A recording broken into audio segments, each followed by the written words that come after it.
네, 안녕하십니까? 네, 잠시만 기다려 주세요.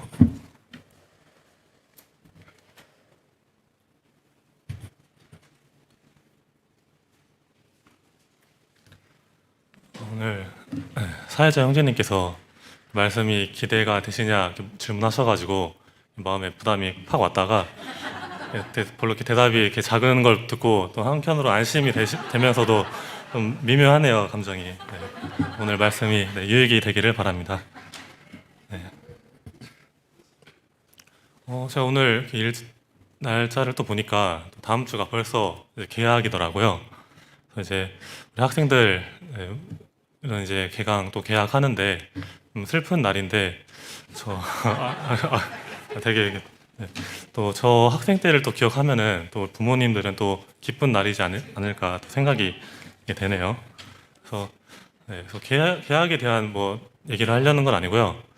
제가 몇 달 전에 좀 이렇게 마음속에 와닿았던 말씀이 있어가지고 그 말씀을 가지고 네, 아직 왜 안 되죠? 네. 말씀을 가지고 말씀을 좀 나눠보고자 합니다. 네, 주제는 악을 선으로 바꾸시는 하나님이라는 주제로 이렇게 말씀을 전하고자 하는데요. 여기서 이제 악이랑 선은 이제 그 뭐 악인이 뭐 이렇게 선한 사람이 된다 뭐 이런 내용보다는 이렇게 내게 안 좋았던 일이 이렇게 좋은 일로 이렇게 바뀐다라고 좀 생각하시고 들으시면은 좀 이해하기 쉬우실 것 같습니다. 네. 주제 말씀 같이 한번 읽겠습니다. 네, 시작. 당신들은 나를 해하려 하였으나 하나님은 그것을 선으로 바꾸사 오늘같이 많은 백성의 생명을 구원하게 하려 하셨나니. 기 50장 20절 말씀. 네, 혹시 이 말씀을 지금 누가 이렇게 하고 있는 건지 아시나요? 네, 요셉입니다.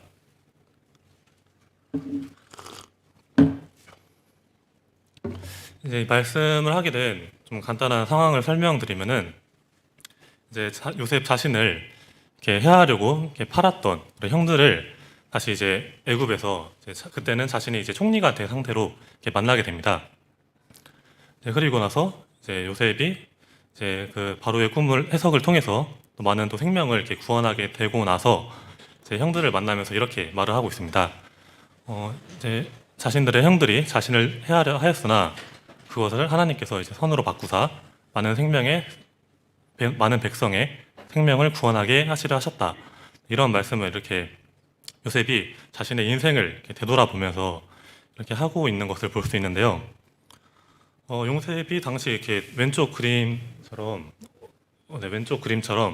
형들에게 이렇게 팔렸을 때 당시만 해도 자신이 이렇게 애굽의 총리가 되고 많은 백성들을 구원할 것이라는 이렇게 상상이나 좀 할 수 있었을까?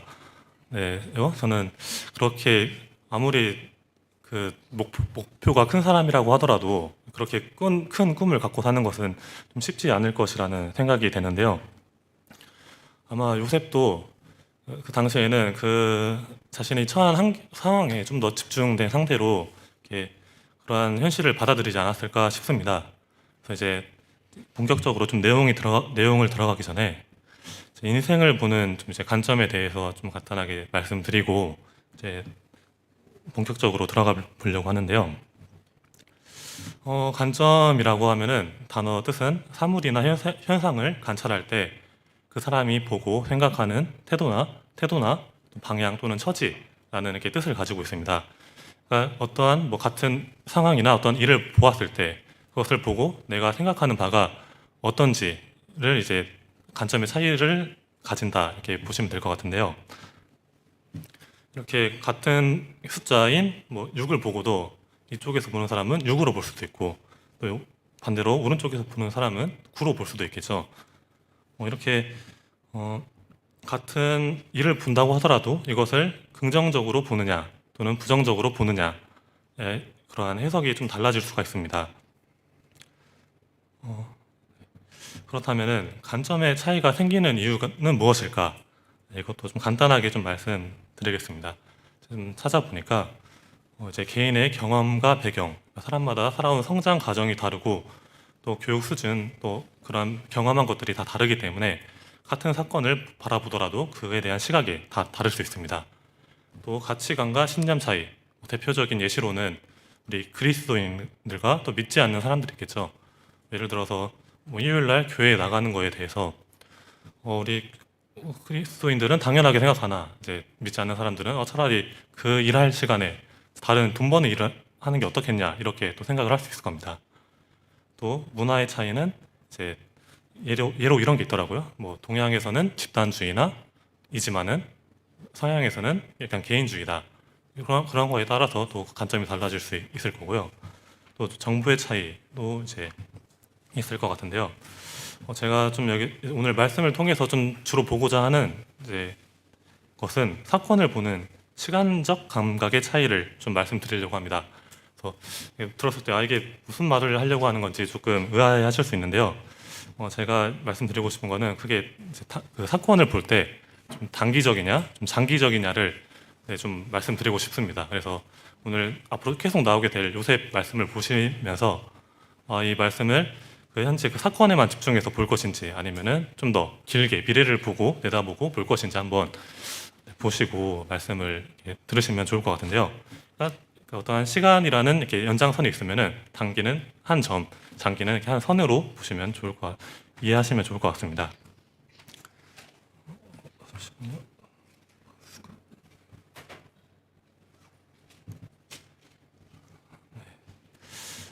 네, 그래서 이러한 것들을 조금 더 이제 말씀드리면은 단기적이라고 하면은 그냥 가까운 순간적인 일에 대해서 그거에 대한 그냥 부정적인 판단이나 긍정적인 판단을 내는 반면에 장기적인 것은 현재 일어난 일이 안 좋은 일이라고 하더라도 미래에 봤을 때 이것이 나에게는 나중에는 긍정적인 영향을 미칠 수 있겠다. 또는 반대로 현재는 내게 부정적이나 이것이 미래에는 긍정적인 영향을 미칠 수 있겠다라는 이제 얘기가 됩니다. 좀 간단하게 이제 그래서 예시를 가지고 설명드리면은 제가 좀 복권을 예시로 갖고 와봤어요. 좀 약간 극단적일 수 있긴 한데 만약에 복권을 만약에 홍도님들이 당첨이 되었다 하면 어떤 마음일까요? 굉장히 기쁘겠죠. 이런 거 당첨됐는데 기분 나쁠 사람은 없죠. 그래서 굉장히 이제 기분이 좋고 정말 세상을 다 가진 행복한 기분일 것 같은데요. 하지만은 좀 이제 저같이 좀 생각이 많고 걱정이 많은 사람은 장기적인 관점에서 볼 때 이런 생각도 할 것 같아요. 이 복권이 현재 당첨되었지만은 이것을 가지고 제가 뭐 투자를 했다고 칩시다. 투자를 했는데 투자를 말아먹었어요. 그래서 이제 크게 실패를 하고 이제 그 가진 복권을 그 로또 복권으로 받은 상금을 다 이제 잃고 나서 근데 이제 복권 됐으면은 가장 뭐 먼저 하는 일이 뭘 것 같나요? 가장 뭐 흔히들 직장을 먼저 때려친다라고 하는데 돈을 다 잃고 난 상태에서 직장도 없고 그래서 이번에는 내가 실패한 것을 이제 좀 반전교사 삼아서 이번엔 다시 한번 제대로 한번 해볼 수 있겠다 해가지고 다시 이제 연끌이라 하죠. 모든 뭐 대출 다 받아서 또 투자를 했는데 또 망했습니다. 그런 경우에는 어떻게 그러면은 그 상황이 복권에 당첨되기 전의 상황보다 더 안 좋다고도 볼 수 있겠죠. 그렇게 장기적인 관점에서 보았을 때는 마냥 그 순간에는 좋았지만은 이게 미래에는 나에게 안 좋은 일이 될 수도 있겠다라는 또 생각을 할 수 있을 겁니다. 반대로 또 생각할 수 있겠죠. 현재는 안 좋은 일이나 나중에는 좋은 일이 될 것이다 라고 생각도 할 수 있을 것 같은데요. 그래서 제가 오늘 말씀을 통해서 좀 드리고자 하는 것은 이 얘기를 통해서 말씀드리고자 하는 것은 뭐 단기적인 관점이 좋냐 장기적인 관점이 좋냐가 아니라 단기적인 관점으로 봤을 때는 보지 못했던 것들을 장기적인 관점에서 보았을 때는 볼 수 있다라는 것을 좀 말씀드리려고 이 얘기를 좀 간단하게 드렸고요. 네, 그럼 이제 요셉의 이제 생애를 한번 돌아볼 건데요. 요셉 또한 자신이 겪었던 이제 어려운 일들이 많이 있죠. 형들에게 이제 죽을 뻔한 위기 있었다던가 아니면은 보디발의 아내의 유혹 때문에 감옥에 가고 또 팔린 다음에 뭐 종살이하고 뭐 그러한 이렇게 힘든 일들이 많이 있었을 텐데 그 당시에만 해도 그 자신의 인생에 대한 그 끝이 후반부가 어떻게 될지 몰랐을 겁니다. 어,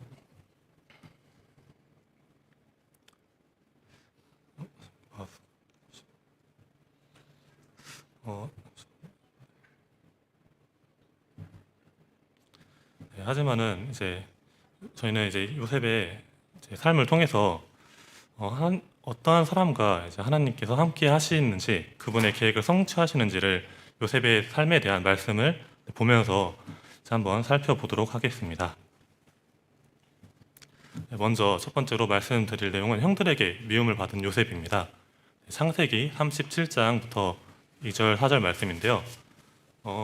제가 좀 내용들이 많아서 좀 제가 읽겠습니다. 야곱의 족보는 이러하니라. 요셉이 17세의 소년으로서 그의 형들과 함께 양을 칠 때에 그의 아버지 아내들 비라와 실바의 아들들과 더불어 함께 있었더니 그가 그들의 잘못을 아버지에게 말하더라. 네, 이 내용에서도 이제 보실 수 있다시피 요셉은 아버지의 사랑을 많이 받았습니다. 하지만은 이제 요셉이 형들에게 잘못이 있다고 하면은 그것을 그냥 감춰주는 것이 아니라 이렇게 아버지에게 이렇게 어떻게 보면 고자질했기 때문에 형들의 이렇게 미움을 받았다고 이렇게 나와 있는데요. 이제 그래서 사절에 보시면은 이제 형들이 그를 미워하여서 그에게 편안하게 말할 수 없었다 이렇게 얘기를 하고 있습니다. 그래서 저는 이 형들의 마음이 어떨지를 좀 생각을 해봤는데요. 정말 이 요셉이 어떻게 보면은 같은 어머니로부터 태어난 자식도 아닌데 그게 미움직까지 하니 얼마나 더 미웠을까요? 네, 생각을 하는데요. 또 이제 그리고 이제 이후에 요셉을 이제 죽이려는 생각까지 들게 만든 결정적인 이제 사건이 있습니다. 바로 이제 요셉이 이제 꿈을 꾼 일인데요. 이제 요셉이 꿈을 꾸고 자기 형들에게 말하며 형들이 요셉을 더욱 미워하게 됩니다. 이제 그 꿈의 내용은 무엇이냐 하면은 이제 밭에 있는 곡식단들이 다 자신의 단을 둘러서서 이렇게 절하고 있다라는 꿈의 내용과 또 두 번째로 또 꾼 꿈은 이제 해와 달과 11별이 내게 절하더이다 하니라 이러한 이제 꿈을 꾸었다고 이렇게 얘기를 합니다. 그래서 이 말을 형들이 듣기에 무엇으로 받아들였냐 해서 그에게 이르되 내가 참으로 8절에 우리의 왕이 되겠느냐 참으로 우리를 다스리게 되겠느냐 하고 그의 꿈과 그의 말로 말미암아 그를 더욱 미워하더니 이렇게 이제 말을 하고 있는데요. 저도 만약에 제 동생이 제 왕이 된다, 저를 다스리겠다 하면은 저도 이렇게 마음이 좋지 않을 것 같아요. 어떻게 보면 뭐 죽일 정도는 아니겠지만은 동생을 아무튼 이렇게 좀 미워하는 마음이 생길 것 같습니다. 네, 그래서 요셉이 꿈으로 이제 인해서 형들이 요셉을 좀 해하려 한 또 중요한 또 그러한 계기가 되었다고 생각을 하는데요. 그렇다면 누가 요셉에게 왜 그러한 꿈을 꾸게 했을지를 한번 보려고 합니다. 이것도 잠깐 이렇게 배경 지식으로 잠깐 이렇게 말씀드리고 넘어갈 건데요. 보통 사람들이 꿈을 꾸는 이유가 이렇다고 합니다. 이제 사람들이 그 하루 있었던 일들에 대해서 기억 정리를 하거나 또 그러한 기억들을 강화한다. 그래서 우리 학생들 시험 보기 전에 잠을 꼭 자는 게 시험 보는데 더 도움이 된다고 합니다. 그리고 그러한 감정 처리, 자신의 감정이나 스트레스를 해소하는 데 도움이 되고요. 뭐 그 밖에 또 생존 본능에 대한 적응 훈련 이러한 좀 내용이 있다고 하는데요. 이렇게 뭔가 과학적으로 봤을 때 이 사람들이 꿈을 꾸게 되는 이유는 이렇게 이러한 이유가 있는데, 근데 요셉이 꾼 꿈은 이렇게 여기 나온 내용들하고는 이제 다르죠. 이제 보시면은 요셉이 꾼 꿈은 나중에 실제로 현실에서 일어나게 됩니다. 어떻게 보면 이제 예지몽이라고도 볼 수 있겠는데요. 그렇다면은 저희가 생각할 때 어떻게 과학적으로 저희는 미래를 알 수 있는 그런 게 능력이 없잖아요. 그래서 아무리 꿈을 꾼다고 해도 우리가 어떻게 우리 스스로 미래를 이렇게 알 수 있게 될 거라는 생각하기 쉽지 않은데, 그렇다면은 저는 이 형들에게 결국 자신을 굉장히 미워하게 만들 정도의 꿈을 이렇게 꾸게 하신 이는 하나님이라는 이렇게 생각이 들었습니다. 네, 단순히 요셉 혼자서 꾼 꿈이 아니라 하나님께서 요셉에게 꿈을 통해 미래를 보여주셨습니다. 그렇다면은 하나님께서는 왜 요셉을 이렇게 어려움에 처하게 하셨을까를 이제 생각해 보았는데요. 결국 이 꿈 때문에 요셉은 형들에게 죽을 위기에 처하고 실제로 죽이지는 않았지만은 이후에 이제 이스마엘 사람들에게 노예로 팔리게 됩니다. 그렇다면 하나님께서는 왜 요셉에게 굳이 꿈을 보여주셔가지고 사실 막 그런 말을 안 했다고 한다고 하면은 요셉은 편안하고 또 사랑하는 가족들의 곁에서 할 수 있었을지도 모르는데 계속 외국에 노예로 보내서 그러한 고난을 겪게 하셨을지 이렇게 생각을 해보았습니다. 네. 잠시만요. 그리고 저는 이 말씀을 또 보면서 좀 느껴진 건데, 이제 형들이 요셉을 해치려고 했을 때 이제 미디안 상인들이 지나간다라고 이렇게 28절에 나오고 있는데요. 이 형들이 요셉을 죽이려고 했던 장소가 뭐 저희 이렇게 집 앞에 이렇게 시내버스 타는 것처럼 이렇게 버스가 이렇게 뭐 10분 간격으로 이렇게 오는 것도 아닌데 이 순간에 어떻게 딱 그 사람들이 지나가는 것조차도 저는 이게 하나님의 계획 아래에 있었다라는 이렇게 생각이 크게 들었습니다. 그렇다면 왜 어려움에 처하게 하였을까라는 걸 좀 말씀드리기 전에 좀 이러한 고난 것도 간단하게 좀 말씀을 드리겠습니다. 보통 이제 이렇게 말씀을 드리겠습니다. 보통 이제 이렇게 5가지로 좀 정리를 해봤는데요. 적극적인 극복, 그러한 고난에 있어서 자기를 더 성장시키겠다. 이러한 일들을 내가 극복함으로써 한 단계 더 업그레이드 되겠다라는 생각을 가진 사람도 있고요. 또는 그 시간을 이제 인내와 버팀으로써 그 시간이 지나가기를 이렇게 바라는 사람도 있습니다. 그리고 감정적인 반응으로 그 사건에 대해서 굉장히 슬퍼하는 사람, 화를 내는 사람도 존재할 수 있고요. 또 그 사건에 대해서 회피하거나 도피하면서 그 자기가 힘든 상황을 회피하는 사람도 있을 겁니다. 그리고 새로운 의미 찾기, 이제 그 일에 대해서 나에게 어떠한 일로 이러한 일이 생겼을까를 생각하면서 자신의 삶의 의미를 다시 정립하거나 타인에게도 도움을 주는 쪽으로 이렇게 생각을 할 수 있겠죠. 그렇다면 다시 돌아와서 하나님께서는 왜 요셉을 어려움에 처하게 하였을까? 말씀을 제가 보면서 느꼈던 거는 이러한 고난의 과정 중에서 요셉이 그 시간들을 잘 버티고 또 성실히 이렇게 임함으로써 스스로 자신이 이렇게 성장한 것도 있겠지만은 좀 그러한 내용이 주가 아니라는 생각이 되었습니다. 저는 이렇게 왜 어려움에 처하게 하였을지는 하나님께서 하나님의 계획을 성취하기 위한 하나의 과정이라는 생각이 크게 들었습니다. 요셉을 하나님께서 뭐 성장시키기 위해서 아니면은 요셉을 잠깐 어디 회피시키기 위해서가 아니라 나중에 애굽의 총리가 되고 또 많은 백성의 생명을 구원하기 위한 하나의 과정이었다라는 생각이 되었습니다.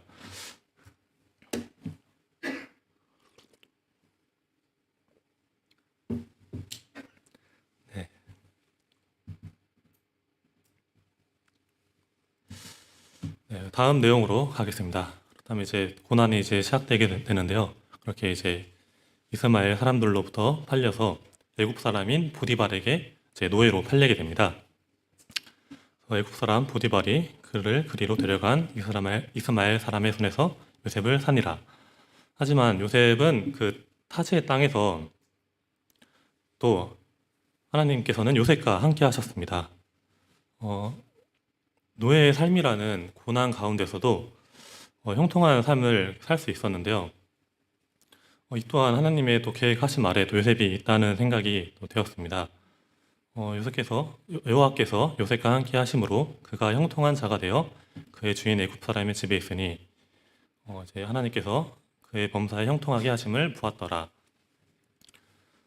요셉은 노예로 팔리고 나서 자신에게 이렇게 불행한 삶이 있을 것이라 이제 예상이 되었지만은 하나님께서는 그러한 힘든 상황 가운데서도 요셉의 삶을 형통하게 하셨습니다.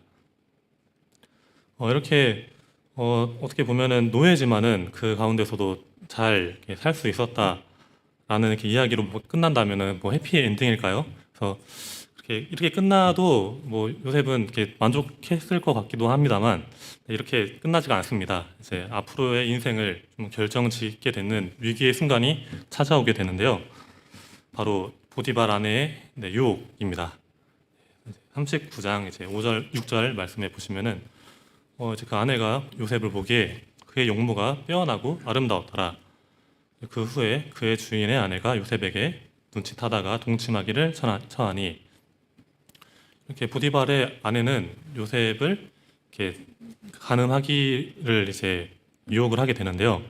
이제 요셉은 이 상황 속에서 자신이 죄를 짓게 될 것인지 죄를 안 짓게 될 것인지에 대해서 이제 선택의 갈림길에 이제 놓였다고 이제 생각을 하시면 되겠습니다. 그렇다면은 우리는 살면서 이렇게 이러한 크고 작든 선택의 순간들이 굉장히 많이 이렇게 찾아오게 되는데요. 이제 이 선택의 순간들에 대한 좀 이러한 말이 있더라고요. 이제 비생에 있는 제가 작가의 말을 가져온 건데, 선택의 순간들을 모아두면 그게 삶이고 매 순간 어떤 선택을 하느냐가 삶의 질을 결정짓게 된다. 이러한 말을 하더라고요. 그래서 저는 이러한 말이 조금 공감이 되었는데 영문님들은 어떠실지 모르겠습니다. 이렇게 살면서 겪게 되는 순간들이 굉장히 많이 있습니다. 그래서 오늘 저녁 메뉴는 무엇을 먹을지 우리 자매님들 애찬 준비와 저녁 메뉴로 고민 많으신데 저도 이렇게 자취를 하면서 이 메뉴 정하는 게 쉽지 않더라고요. 그래서 반찬 투정 안 하고 또 잘 먹어야겠다는 이렇게 생각을 하는데요. 네. 그리고 또 진로를 위해 학교를 선택할 때 우리 학생들 내가 어떤 학교를 가게 될지 어떠한 전공을 하게 될지 또 이러한 고민에 또 선택의 순간들이 있을 겁니다. 또 취업을 위해 직장을 선택할 때 또 이제 결혼할 배우자를 선택할 때 크게는 믿는 자와 할 건지 안 믿는 자와 할 건지의 선택부터 어떠한 사람과 결혼할 것인지에 대한 선택의 순간들도 있을 수 있겠죠. 또 앞으로 남은 인생을 어떻게 살아갈 것인지에 대한 선택도 있을 겁니다. 지금 다들 이 땅을 살아가시는 분들은 남은 인생이 있을 것 같은데 그 기간이 많든 적든 어떻게 살아갈 건지에 대한 선택을 다들 이렇게 하고 평소에 고민을 많이 하실 거라는 생각이 됩니다. 또 가족 또는 지인과 다투고 먼저 하해의 손길을 내밀지에 대한 선택. 굉장히 먼저 뭔가 하해에 손을 내미는 게 쉽지 않죠. 저도 이렇게 동생 얘기가 나오는데 이렇게 먼저 자신의 자존심을 내려놓는 게 쉽지 않은 일이라는 것을 알고 있습니다. 그런 선택 또한 또 쉽지 않을 거고 또 미워한 사람을 용서할지 말지 또 세상의 가치관과 신앙의 사이에서 나는 어떠한 가치관을 선택할 것인지에 대한 고민을 많이 하게 될 것입니다. 최근에 이런 좀 선택의 순간을 좀 말씀드리면은 저도 이제 학교를 다니고 있어가지고 최근에 수강 신청 기간이었어요. 이제 수강 신청을 하는데 이제 수요일 날 저녁 시간에 제가 좀 들어야 하는 좀 듣고 싶은 수업이 있었습니다. 근데 그게 이제 딱 이 수요 집회 시간이랑 겹치더라고요. 그래가지고 좀 부끄럽지만 잠깐 고민했습니다. 네, 잠깐 이제 고민을 했는데 결국에는 뭐 크게 오래 시간 고민 안 하고 그냥 이건 아닌 것 같다. 그래서 바로 이제 마음을 접고 수요 집회를 나오는 것을 선택을 하게 되었는데요. 저는 이 일을 이렇게 다시 이렇게 돌이키면서 생각해 보니까 이 작은 선택의 중요성들에 대해서 말씀을 좀 드리고 싶다는 생각이 들더라고요.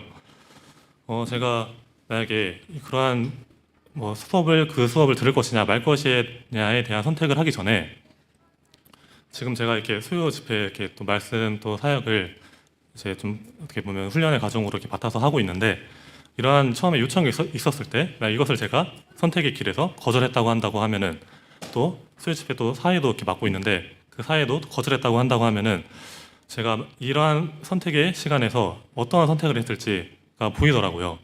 네, 다행히 그 전에 있던 선택들을 잘 했기 때문에 또 하나님 보시기에 또 옳은 선택을 하지 않았을까라는 또 생각이 되었습니다. 그리고 또 말씀을 또 준비하는 과정 중에도 이러한 또 선택의 순간이 있었는데요. 말씀 준비하다 보면은 좀 스트레스를 좀 많이 받습니다. 그래서 때로는 이제 놀고 싶기도 하고 쉬고 싶기도 하고 또 일찍 자고 싶기도 한데 이제 다 옳은 선택을 했다고는 말씀 못 드리겠지만은 좀 그래도 적절히 잘 선택해가지고 한 것 같습니다. 네, 그렇다면은 이제 다시 요셉의 이야기로 돌아와서 하나님을 믿는 또 예수님을 믿는 또 그리스도인의 선택은 무엇을 해야 할지 한번 보겠습니다.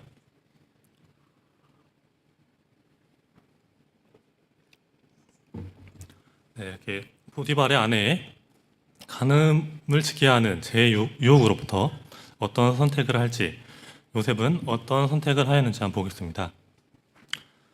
요셉이 거절하여 자기 주인의 아내에게 이르되 내 주인이 집안의 모든 소유를 간섭하지 아니하고 다 내 손에 위탁하였으니 이 집에는 나보다 큰 이가 없으며 주인이 아무것도 내게 금하지 아니하였어도 금한 것은 당신뿐이니 당신은 그의 아내임이라. 그런즉 내가 어찌 이 큰 악을 행하여 하나님께 죄를 지으리까? 여인이 날마다 요셉에게 청하였으나 요셉이 듣지 아니하여 동침하지 아니할 뿐더러 함께 있지도 아니하니라. 네, 여기서 요셉은 제 보디발이 유일하게 이제 금한 것이 다른 건 다 허락하였으나 당신만을 금하였다. 그런즉 내가 어찌 이 큰 악을 행하여 하나님께 죄를 지으리까? 라는 이제 말을 하면서 거절하게 되는데요. 요셉은 이 선택의 순간에서 하나님께 죄를 짓게 되는 거에 대해서 이제 생각을 이제 하였습니다. 그 결과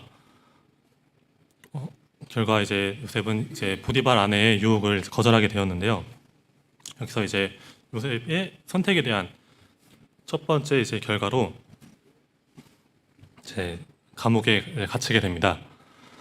이렇게 보면은 선택에 대한 관점에서 처음에 말씀드렸다시피 단기적으로 봤을 때는 그 간음의 유혹으로부터 잠깐 넘어간다고 하면은 요셉은 뭐 감옥에 갈 일도 없었을 거고 또 다시 자신의 그냥 현재 편안한 삶을 계속 유지할 수 있는 삶을 살았겠지만은 장기적으로 봤을 때 요셉은 하나님께 죄를 짓는 것에 대해서 깊게 생각하고 이러한 죄를 짓는 것이 내 인생에 있어서 하나님과의 관계를 멀어지게 할 것이다 라는 그런 생각을 했기 때문에 이러한 선택을 하지 않았을까 생각이 드는데요. 그렇다면 이제 이러한 선택의 결과로 이제 현재 뭐 종살이에서 어느 정도의 밑바닥이 더 있을까 이러한 이제 생각을 했겠지만은 더 밑바닥이 있었죠. 이제 감옥에 가서 살게 되었는데 만약에 이것을 이렇게 당한 사람이 이렇게 단기적인 관점으로 보았을 때는 막 좌절하면서 에이 모르겠다 하면서 이제 그냥 아무리 뭐 해도 이렇게 힘든 삶을 이렇게 주시는데 내가 뭐 어떻게 뭐 하겠어 하면서 포기하는 삶으로 이렇게 막 되는 대로 이렇게 사는 사람이 있을 수도 있고요. 또 이제 장기적인 관점으로라면은 내가 아직 이 인생의 끝에서 희망을 갖고 하나님과 함께 하신다면은 분명 하나님께서는 나를 통해서 뭔가 하시려는 계획이 있으실 거다. 또는 내가 아직 하나님과 함께 하시는 것 자체만으로도 그것이 인생에 있어서 사는 이유가 충분히 될 것이다 라는 희망을 가지고 또 열심히 이렇게 살 수도 있을 겁니다. 네. 그리고 이제 이어서 다시 감옥에 이제 갇히게 된 요셉에 대한 얘기를 드리겠습니다. 그렇게 종에서 사는 삶보다 더 밑바닥인 이제 감옥에 또 삶을 살면서 그 힘든 고난의 가정 가운데서도 하나님께서는 요셉과 함께 하셨습니다. 네, 하나님께서 이제 요셉과 함께 하셔서 그런 옥생활 중에서도 이제 간수장에게 이제 은혜를 이제 받게 함으로써 그러한 이제 감옥의 재반 사물을 또 요셉이 처리하게 맡기고 또 간수장은 그의 손에 맡긴 것은 무엇이든지 또 살펴보지 아니하였다라고 하는데요. 이 말씀을 통해서 정말 요셉이 그렇게 하나님의 은혜에 대해서 그냥 단순히 편하다 이렇게 이런 은혜도 주시네 그냥 임하는 게 아니라 얼마나 또 성실하고 또 열심히 살았던 것을 좀 볼 수가 있습니다. 그렇기 때문에 정말 이 사람이 열심히 하는구나 하고 그냥 봤을 때 안 봐도 되겠다 이런 또 신뢰가 또 그런 간수장에게 또 생겼던 거겠죠. 그렇게 이제 감옥에 갇히고 나서 이제 요셉은 또 중요한 이제 인물들을 만나게 되는데요. 이제 두 간원장을 만나게 됩니다. 이제 두 간원장을 만나게 되고 이제 그들의 이제 꿈을 이제 해석하게 되는데요.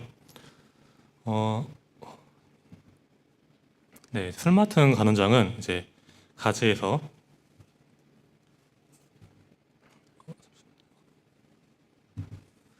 포도나무에 이제 세 가지가 있었고 이제 싱싱한 포도를 따서 왕에게 포도주를 바치는 꿈을 꾸었다라고 말하고 떡 맡은 간원장은 머리에 빵에 새 가죽줄이를 이고 있었는데 새들이 와서 그 빵을 먹이는 꿈을 꾸었다고 합니다.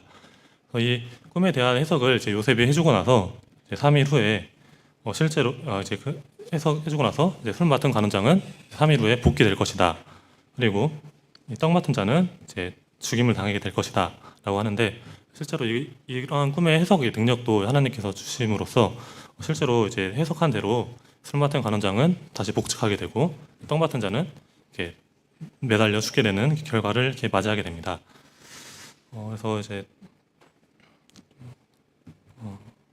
내용을 조금 간단하게 이제 설명하면서 넘어가겠습니다. 이제 그렇게 간원장들의 꿈을 해석해주고 나서도 이제 바로에게 자신의 억울함을 풀어달라라는 이제 얘기를 이제 간원장이 잊고 살다가 바로 왕이 이제 꿈을 꾸었을 때 이러한 해석하는 자가 이제 없어가지고 이제 이때 이제 술 맡은 간원장이 떠오르게 되죠. 이제 요셉이라는 인물이 떠오르게 돼서 이 살찐 소와 이제 마른 소 7마리에 대한 꿈을 이제 해석해 주게 되고 이제 바로 왕의 신임을 얻게 됩니다. 단순히 이제 이 꿈의 해석으로 끝나는 게 아니라 이제 그에 대한 이제 앞으로 있을 이제 기근에 대한 이제 해결책까지 이렇게 명확하게 제시함으로써 이제 바로 왕이 이제 요셉을 애굽을 다스리는 이제 총리로 이렇게 세우게 되는데요.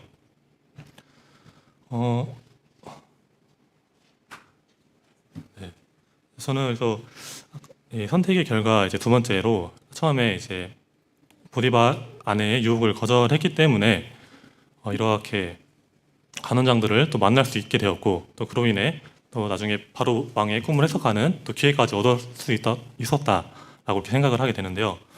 만약에 요셉이 이렇게 좀 장기적인 관점으로 보았을 때 그 보디발의 아내의 유혹에 넘어가서 죄를 짓게 되었다고 하면은 하나님과의 관계도 단절되었을 뿐만 아니라 이후에 이 감옥에서 간원장을 만나는 일도 없게 되었을 거고 그로 인해 하나님께서 요셉을 통해 계획하신 일들 또한 이루어지지 않았겠죠.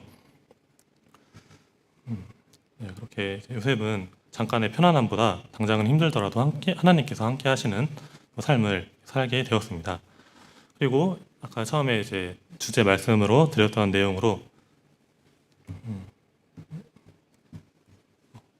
네, 이러한 이제 말씀을 이제 하게 됩니다. 이제 선택의 결과 많은 백성의 생명을 구원하게 되는데요. 다시 한번 제가 읽겠습니다. 네, 당신들은 나를 해하려 하였으나 하나님은 그것을 선으로 바꾸사 오늘과 같이 많은 백성의 생명을 구원하게 하시려 하셨나니. 네.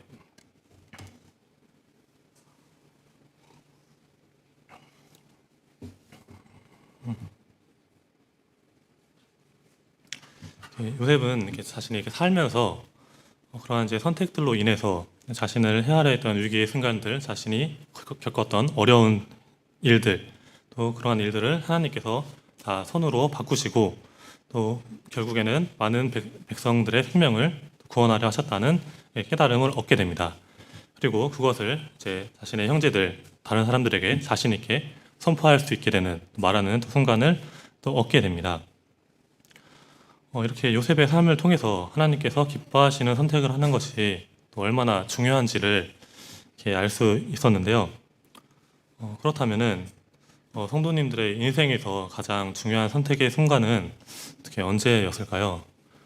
저도 이렇게 제 인생 동안에 좀 중요한 선택이다라고 생각되는 것들이 이렇게 있고요. 또 앞으로 또 살면서 앞으로 그러한 또 중요한 선택을 하게 되는 순간들이 이제 많이 있을 겁니다. 네, 저는 이 요셉의 생애를 보면서 요셉에게 가장 중요한 선택은 이 여주인으로부터 달아나서 간음의 죄를 짓지 아니하게 된 것이 가장 중요한 선택이지 않았을까라는 이제 생각을 하게 되었습니다. 그로 인해 하나님께서 많은 백성들을 구원하고자 하셨던 계획을 이제 요셉을 통해서 성취할 수 있게 되었습니다. 물론 하나님께서는 만약에 요셉이 죄를 지었다고 하더라도 요셉을 통해 뭐 간원장을 만나게 되는 일이 아니라 뭐 다른 방법으로도 하실 수 있고 또는 이제 요셉을 이제 요셉이 아닌 또 다른 사람을 통해서 이스라엘을 기근으로부터 또 건지시면서 하나님께서 이스라엘에 하셨던 약속을 또 성취하셨겠지만요. 하나님께서는 더 이상 요셉과 함께하지 않았을 수도 있다라는 생각이 되었습니다. 요셉이 하나님으로부터 얻을 수 있는 많은 백성을 구원했다고 하는 명예와 또 하나님으로부터 받는 또 은혜들이 다 이렇게 사라지지 않았을까 생각이 되는데요. 그리스도인들은 이렇게 매 순간 어떠한 선택을 하는지에 따라서 하나님과의 관계가 멀어지게 되는지 또는 가까워지게 되는지를 결정짓게 된다라고 생각을 합니다. 그로 인해 앞으로 내 인생이 또 어떻게 풀리는지 또한 또 결정이 되게 되겠죠. 또 이러한 또 선택의 순간에 있었던 또 성경 인물을 한 명 또 예시를 들어서 설명드리면은 모세가 있겠죠. 이제 청년부 저희 민수기 시간에 좀 이렇게 봤던 이제 말씀인데요. 이 모세의 무리바불 사건으로 인해서 하나님께서는 모세에게 이제 말씀으로 이제 물이 나오게 하라고 명하셨지만은 모세는 이제 모세가 그의 손을 들어 그의 지팡이로 반석을 2번 치니 물이 많이 솟아나오므로 해중과 그들의 짐승이 마시니라. 하지만 모세는 그 말씀대로 행하지 않고 반석을 2번 침으로써 물을 내게 하였습니다. 네, 그리고 자신의 모세의 선택으로 인한 결과는 결국 이제 자신이 데리고 나왔던 사람들과 가나안 땅으로 들어가지 못하는 결과로 이어지게 되는데요. 하나님께서는 너희가 나를 믿지 아니하고 또 그러한 일로 자신의 거룩함을 나타내지 아니한 거로 너희는 이 회중을 내가 그들에게 준 땅으로 인도하여 드리지 못하리라 하시니라. 이렇게 모세를 통해서도 이 중요한 순간의 선택이 어떠한 결과를 이렇게 나타내는지를 볼 수 있습니다. 이 모세가 40년간의 이제 광야 생활을 통해서 얼마나 그 땅에 들어가기를 이렇게 기대하고 고대하지 않았겠습니까? 애굽에서 이스라엘 백성들을 나오게 한 사람도 본인이고 또 그 누구보다 그 가나안 땅에 들어가길 원했겠지만은 그러한 이제 꿈이 이러한 선택으로 인해서 송두리째 무너지게 되었습니다. 모세뿐만 아니라 이제 이러한 일을 이제 겪는 인물들은 뭐 성경에 또 많이 있지만은 정말 그들의 인생의 흥망성쇠가 정말 그들의 선택에 따라서 어떻게 결정짓게 되는지 정말 말씀을 통해서 또 볼 수 있는 것을 볼 수 있는데요. 그렇다면은 마지막 거의 내용입니다. 선택의 순간에 무엇이 정답인지 알고 우리가 어떻게 선택하나요? 라는 이제 좀 생각이 되지 않을까 싶어요. 우리가 뭐 그러한 선택의 순간에 많이 놓이지만은 무엇이 정답일지 좀 헷갈릴 수도 있겠다라는 이제 생각을 하는데요. 저는 첫 번째로 선한 양심에 대해서 말씀드리고 싶습니다. 하나님을 믿는 사람들이라고 하면은 성령으로 받은 그런 선한 양심이 있기 때문에 무엇이 옳고 그른지를 분별할 수 있는 능력을 가지고 있습니다. 그것이 죄를 짓는 것인지 아니면은 그것이 죄를 짓지 않는 것인지 알고 있기 때문에 보통은 다 그런 것들을 이제 알고 이제 분별할 수 있다는 생각을 하는데요. 근데 또 그러기 쉽지 않은 또 경우도 있겠죠. 정말 애매모호한 일 같은 것들, 뭐 이렇게 단순히 선과 악의 문제로 해결할 수 없는 문제들이 있다고 하면은 양심이 아닌 또 다른 대안으로 또 기도하며 하나님께 구하였는지를 볼 수 있습니다. 기도를 통해서 하나님께 어떤 선택이 옳은 것이냐를 이렇게 구하고 기도를 통해 정말 마음이 평안해지는지 아니면은 정말 불안과 갈등이 있는지를 하나님께 응답을 받음으로써 그런 자신의 선택이 무엇이 옳을지 생각해 볼 수 있겠고요. 세 번째로는 또 하나님의 말씀과 일치하는가를 볼 수 있겠습니다. 하나님의 뜻은 성경을 통해서 명확하게 이렇게 나타나 있습니다. 내 선택이 이 성경의 가르침과 어긋나지는 않는지에 대해서 한번 살펴본다면은 내 선택이 옳은지 틀린지를 또 생각해 볼 수 있을 것 같고요. 또 믿음의 공동체와 상담하였는가, 또 이제 교회 리더, 장로 형제님들이나 또는 이제 믿음의 형제 자매님들에게 이제 조언을 구했는가, 이제 그러한 조언을 통해서 자신의 선택이 어떤 것이 더 옳을지 또 그럴지를 또 생각해 볼 수가 있겠죠. 그리고 저는 개인적으로 이제 마지막 내용이 조금 마음에 와닿았는데요. 마음의 중심이 하나님께로 향한 선택인가 라는 좀 생각이 저는 이 부분이 조금 마음에 와닿았습니다. 정말 결과보다 동기가 하나님의 중심인가, 내가 하는 선택이 나의 유익을 위한 것인지 내 욕심을 위한 것인지 아니면 정말 하나님을 기쁘시게 하기 위한 선택인지 하나님께 영광을 드리기 위한 선택인지를 한번 생각해 보았을 때 정말 이러한 생각을 하게 된다면은 정말 이러한 고민의 순간에 하나님께서 기뻐하시는 옳은 또 결정을 하게 되지 않을까 생각이 되었습니다. 네. 그래서 마지막으로 다시 이렇게 주제 말씀드리면서 이렇게 마무리 짓도록 하겠습니다. 악을 선으로 바꾸시는 하나님, 성도님들을 향한 하나님의 선하신 계획이 성취되기를 소망합니다. 이상으로 기도드리고 말씀을 마치도록 하겠습니다.